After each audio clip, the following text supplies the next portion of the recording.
Bapak Ibu jamaah semua, kita sambung pembahasan kita tentang madakhilus syaiton atau pintu-pintu masuk syaiton menguasai benteng jantung hati kita. Di pertemuan lalu kita sudah membahas bahwasanya sifat ta'assub atau fanatisme terhadap kelompok dan hawa nafsu itu menjadikan begitu hebatnya syaiton menguasai orang.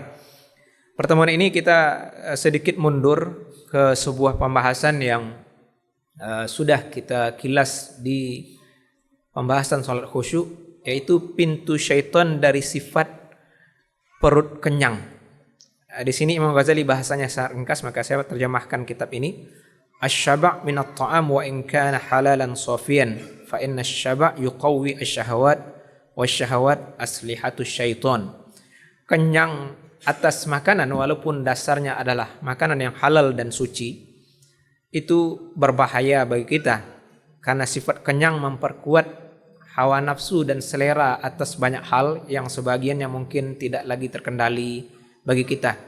Di sini kita mengulang yang dinukil oleh Syekh Ibnul Jauzi rahimahullah dalam kitab Talbis Iblis atau Perangkap Syaitan, bahwasanya pernah iblis dijadikan oleh Allah berjumpa dengan Nabi Yahya bin Zakaria alaihi wassalam untuk mengajarkan sebuah titik rahasia.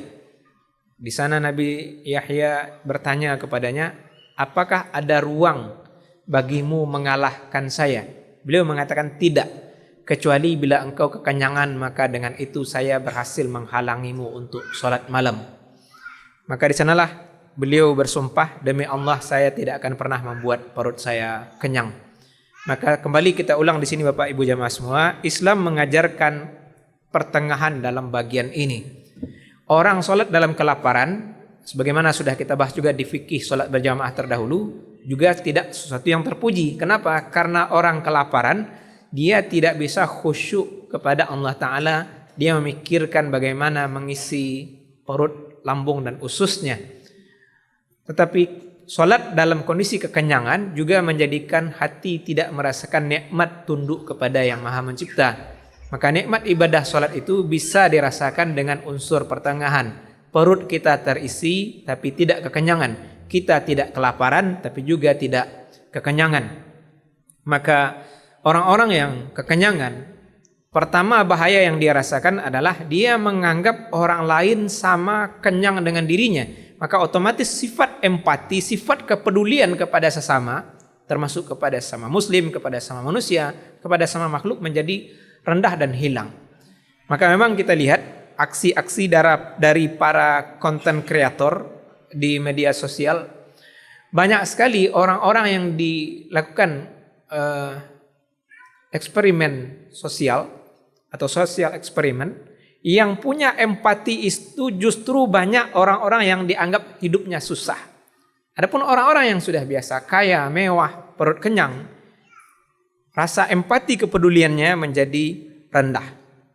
Maka semoga ini jadi perhatian bagi kita bersama, bahwasanya kita penting untuk memperhatikan ada di garis pertengahan soal makan.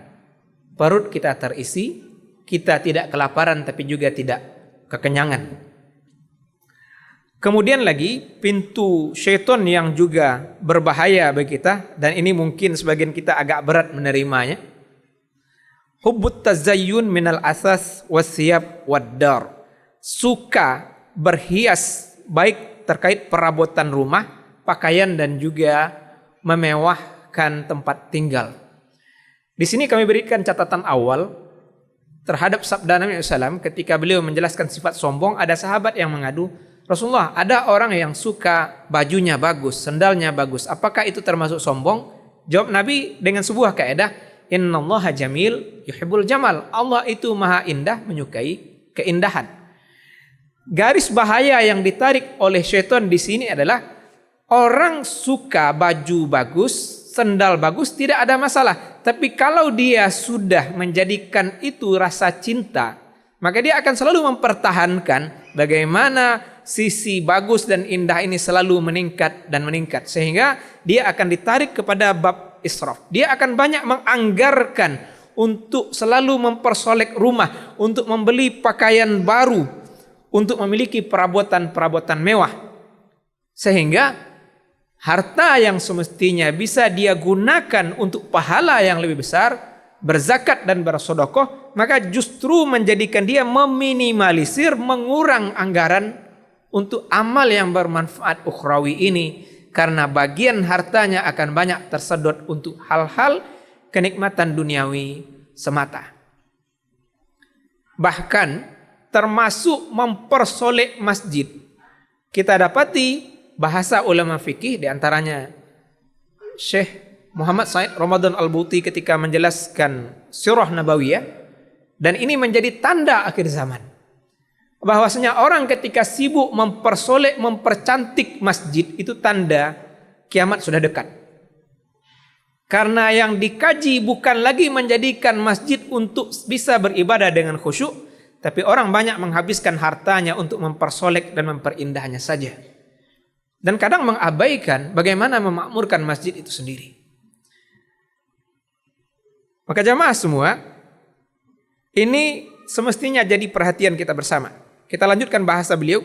Fa inna syaitan idza ra'a dzalika ghaliban ala qalbil insan badha fihi wa fariha fala yazalu yad'uhu ila imaratid dar wa tazyini suqufiha wa hitaniha wa tawsi'i abniyatiha wa yad'uhu ila tazayyun bisiyab wad dawab wa yastakhiruhu fiha tula umri wa idza awqa'ahu fi dzalika faqad istaghna ay ya'uda ilaihi thaniyah fa inna ba'dha dzalika yajurhu ila al-ba'd fala yazalu yu'addihi min syai'in ila ayyusaqa ila ajalihi fayamutu wa huwa fi sabili syaitan wa ittiba'i al-hawa wa yakhsha min zalika su'ul aqibah bil kufri na'udzubillah. Orang kalau sudah seperti ini, maka syaitan menjadi bergembira atas dia. Maka syaitan selalu mendorong dia untuk selalu mempersolek rumahnya, untuk selalu membaguskan atap rumahnya, untuk membaguskan dindingnya, memperluas bangunannya. Kemudian dia berhias dengan pakaian mewah, kendaraan bagus, dan kemudian dia ditundukkan oleh syaitan sampai sepanjang umur seperti itu. Kalau dia sudah begini, maka syaitan menganggap dia sudah aman. Orang ini tidak akan mudah untuk kembali memperbaiki diri. Karena kemampuan orang ketika ingin nafsu menghiasi ini, selesai ini maka dia akan dialihkan menghiasi ini, menghiasi itu. Dan sampai mungkin ajal menjemput, dia masih sibuk dalam hal-hal seperti ini, dia ada di jalan syaitan. Kenapa? Karena dia akan teralihkan dari pekerjaan yang lebih besar dengan pekerjaan yang lebih kecil. Maka jamaah, memang di sini Nabi menegaskan Allah Maha Indah, mencintai keindahan, tetapi tidak boleh masuk kepada bab berlebih-lebihan atau israf. Maka kita mendapati salah satu doa dari kaum muslimin ketika kalah dalam perang Uhud adalah agar sifat dosa dan israf diampuni oleh Yang Maha Mencipta. Rabbana ighfir lana dzunubana wa israfana fi amrina wasabbit aqdamana wansurna 'alal qaumil kafirin. Ya Allah, ampuni dosa kami, sifat israf yang kami lakukan, dan kokohkan tumit kaki kami dan menangkan kami melawan orang kafir. 4 unsur ini. Pertama, pengampunan dosa. Kedua, pengampunan israf. Yang ketiga, kokohnya tegak tumit kaki melawan orang kafir. Keempat, dimenangkan oleh Yang Maha Mencipta. Karena kita tahu sifat watak berlebihan cinta harta menjadikan kaum muslimin di perang Uhud kalah. Mereka menganggap sudah menang sehingga pasukan pemanah melanggar perintah langsung dari panglima perang yang mulia Muhammad sallallahu alaihi wasallam, dan itu menjadi titik awal kekalahan yang sangat buruk di perang Uhud. Ini semoga jadi pelajaran bagi kita bersama. Kita sah saja memiliki baju bagus, kita sah saja memiliki rumah bagus, tapi kalau sudah sibuk hanya menyambung hias ini, hias itu, sebenarnya kita sudah dikuasai syaitan, naudzubillah. Kemudian lagi, watak yang juga menjadi tunggangan atau pintu masuk syaitan ke kita adalah sifat isti'jal atau al-ajalah, sifat tergesa-gesa. Sehingga dalam bahasa hadis, al-ajalatu minasyaiton, sifat terburu-buru tergesa-gesa itu dari syaitan.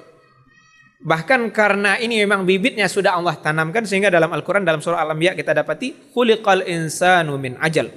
Manusia itu diciptakan memang dari unsur tergesa-gesa. Maka kita diajar oleh Allah dan Rasul untuk menguasai diri. Termasuk juga perintah untuk tabayyun adalah agar jangan mengambil keputusan dengan tergesa-gesa sebelum memastikan benar atau salahnya kabar yang sampai kepada kita. Itu ajaran agung dalam surah akhlak, yaitu surah Al-Hujurat. Maka kaum muslimin, mari kita tutup pintu-pintu benteng ini dari syaitan agar kita tetap menjadi raja, menjadi penguasa atas diri kita sendiri. Jangan sampai syaitan menguasai kita justru dari titik benteng yang semestinya kuat, tapi justru kita kalah dari sudut tersebut. Inilah mungkin dengan waktu yang terbatas ini kita cukupkan. Subhanakallahumma wa bihamdika nashhadu an la ilaha illa anta nastaghfiruka wa natubu ilaik. Amin rabbal alamin. Wassalamualaikum warahmatullahi wabarakatuh.